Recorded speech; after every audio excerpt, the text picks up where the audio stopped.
Luego de conversar en el primer video sobre el arte en los albores de la humanidad, hoy hablaremos un poco sobre el arte en las primeras civilizaciones. Hablaremos primero de los sumerios, ubicados en el sur de Mesopotamia, en lo que hoy es Irak. Fue la primera civilización humana registrada, que fueron también conocidos como los cabezas negras. Destacaron por la invención de los primeros sistemas de registro, escritura, la rueda e inclusive el sistema sexagesimal. Eran politeístas y estaban basados entre el Tigris y el Éufrates.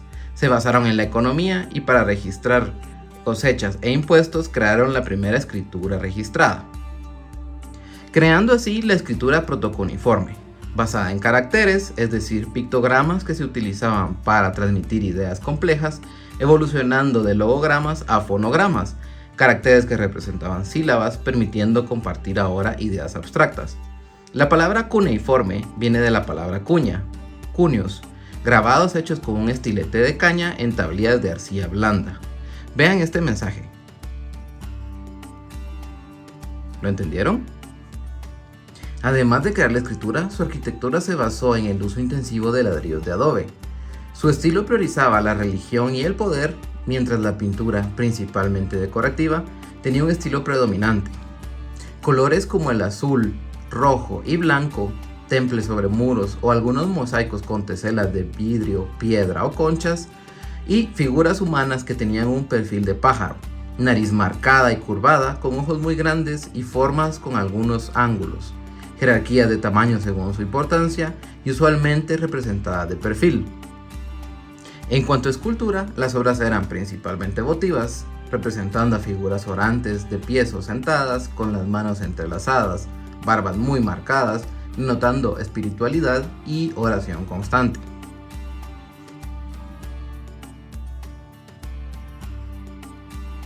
Es imposible hablar del arte antiguo sin mencionar a la civilización egipcia. Fue una sociedad destacada de la Edad Antigua que floreció durante más de 3000 años. Esto fue a orillas del río Nilo en el noreste del África. Se caracterizan por un poder unificado bajo el faraón, el politeísmo, la escritura jeroglífica y sus monumentales pirámides. Desarrollaron una cultura única basada en la agricultura, la religión y el culto a la vida de ultratumba. Podemos dividir en tres grandes fases el Imperio Egipto: el Imperio Antiguo, que fue la época de las pirámides; el Imperio Medio, fue la parte de reunificación y auge artístico; y el Imperio Nuevo, la época de expansión territorial. En torno al arte, el canon de las pinturas egipcias era un sistema estricto de normas, es decir, tenían normas específicas de 18 puños, diseñado para asegurar la proporción, el orden y la eternidad del arte, manteniendo esta regla inatirable durante siglos. ¿Pero qué significaba la regla de los 18 puños? Se basaba en una cuadrícula donde la figura humana medía 18 puños desde los pies hasta la frente, combinando perfiles en cabeza y extremidades con frentes en hombros y torso.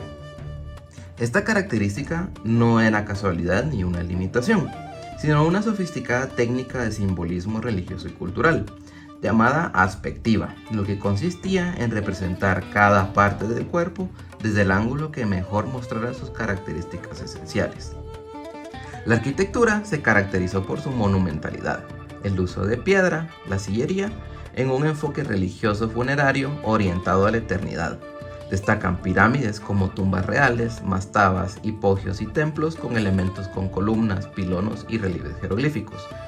Principalmente utilizaban la arenisca y el granito para edificios sagrados y funerarios, y ladrillo de barro para estructuras cotidianas. El colosalismo, es decir, estructuras de dimensiones inmensas, reflejaban el poder del faraón de una sociedad rígidamente organizada. El sistema arquitectónico, fundamentalmente dintelado o arquitrabado, con muros gruesos y grandes columnas inspiradas en la naturaleza, loto, papiro o palmeras. Parte del arte era crear retratos familiares. Vean este retrato de mi mapache familia. Los jeroglíficos antiguos, conocidos como Medu Neter, es decir, las palabras de Dios, tenían un sistema de escritura sagrado que combinaba símbolos figurativos para representar ideas y sonidos, utilizado principalmente en templos y tumbas para honrar a los dioses y a la divinidad posterior. Estaba la escritura mágica vinculada a la creación y a la vida eterna. Era el central culto a divinidades como Ra, Isis, Osiris y Tot, divinidades que representaban el sol, la luna, la muerte, la vida.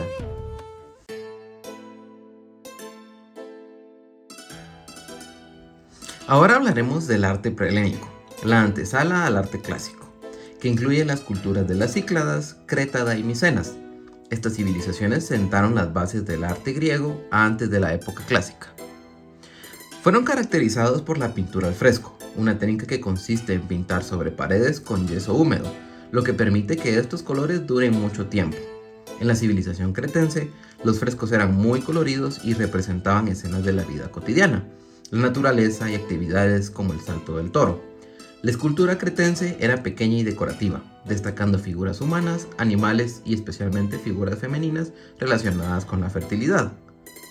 Establecidos primariamente en las islas Cícladas ubicadas en el mar Egeo entre Asia y Grecia, se caracterizaban por ser una cultura marítima con gran habilidad en el comercio y el uso del mármol.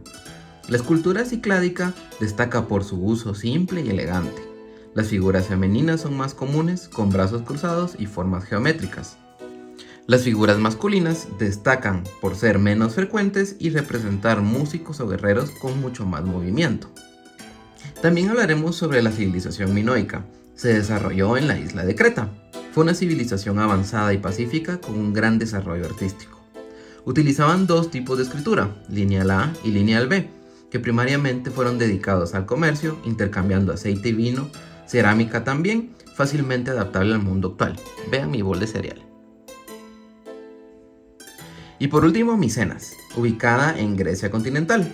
A diferencia de Creta, era una sociedad guerrera con grandes murallas y fortalezas. Se destacaron por el uso de oro y dominaron el comercio tras la caída de los minoicos. La sociedad micénica estaba organizada en tres niveles. Primero el rey o wanax, luego los nobles y los guerreros, después los sacerdotes, artesanos y comerciantes, campesinos y finalmente los esclavos.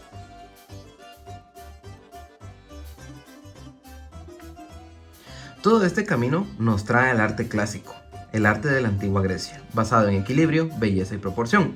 Ocupando la edad arcaica, comienzan las primeras esculturas rígidas y templos arquitectónicamente divididos en tres órdenes. El dórico, simple y fuerte. El jónico, más decorado que el anterior. Y el corintio, el más ornamentado de los tres. Un ejemplo magnífico es el Partenón, símbolo del equilibrio clásico, construido en la época de Pericles y decorado por Fidias, estilo que perdura hasta nuestras épocas. Artísticamente también podemos hablar de conflictos bélicos representados en templos, guerras mitológicas como la centauromaquia, la amazonomaquia y la gigantomaquia, guerras contra centauros, amazonas y gigantes, eran muy importantes y retratadas en templos. También podemos destacar la Guerra de Troya, un conflicto legendario en el cual el arte formó parte crucial. Estos conflictos eran retratados en las polis, ciudades-estado con acrópolis y ágora, una sociedad jerárquica conectada a la mitología griega, que explicaba el mundo a través de dioses y héroes, dando forma a su cultura. El arte griego da hincapié a las corrientes más modernas del arte que veremos en los siguientes videos hasta llegar al arte contemporáneo. Gracias.